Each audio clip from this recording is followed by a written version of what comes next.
Have you ever looked around and wondered, is it me, or is everyone else just pretending? You sit in a room full of people, laughing, talking, sharing, but something feels off, like you're on the outside looking in. Not because you don't understand, but because you understand too much.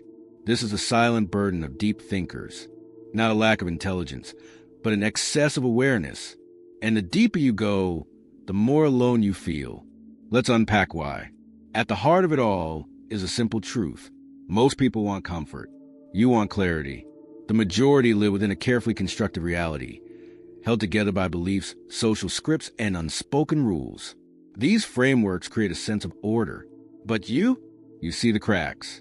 You notice how often people lie, to each other and to themselves. You feel the weight behind their words. You sense the void beneath the noise. This makes everyday life harder than it should be. Small talk drains you. Pretending exhausts you. You don't want to impress. You want to connect. But most conversations aren't built for connection. They're built for maintenance. And that's where the isolation begins. Here's the paradox. The clearer your vision, the blurrier your place in the world becomes. Because what you begin to realize is this. Most people aren't afraid of being wrong. They're afraid of being seen. And deep thinkers, by their very nature, see. You don't just hear words. You catch the hesitation in someone's voice, the contradiction in their logic, the sadness behind their smile. And that makes people uncomfortable, not because you're judging them, but because you're revealing them. And human beings? They'll do almost anything to avoid that kind of exposure. Now, let's go deeper. Why does this discomfort exist in the first place? It goes back to evolution. For early humans, survival depended on fitting in. You didn't need to understand the stars. You needed the tribe.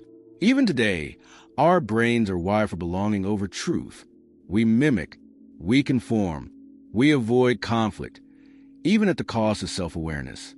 But when a deep thinker enters a group, asking hard questions, pointing out blind spots, or simply refusing to follow the script, they become a threat to harmony.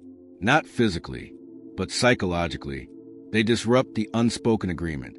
Let's not go too deep. We might not like what we find. This is why so many brilliant minds have felt like outsiders. Not because they were antisocial, but because they refused to look away. Nietzsche called it the abyss. Sartre called it nausea. Camus called it the absurd. They all pointed to the same thing. The deeper you understand life, the stranger it becomes. You realize how much a society runs on illusion, on borrowed opinions, on fear disguised as tradition. And once you've seen that, you can't unsee it. But here's the twist. Isolation isn't always exile. Sometimes it's elevation. When the world feels shallow, solitude becomes sacred. It's in your quiet moments that you can finally breathe, finally think, finally be. Because solitude doesn't mean emptiness. It means freedom from noise. And from that space, real connection can grow, not with everyone, but with the few who get it. Your people may be rare, but they're out there, reading, writing, wondering, just like you. You weren't born to blend in. You were born to perceive. So if you feel distant, disillusioned, or detached, don't shrink. It's not a defect. It's a signal that you're awake in a world that prefers sleep, that you're honest in a culture that rewards performance, that you're thinking when most have stopped.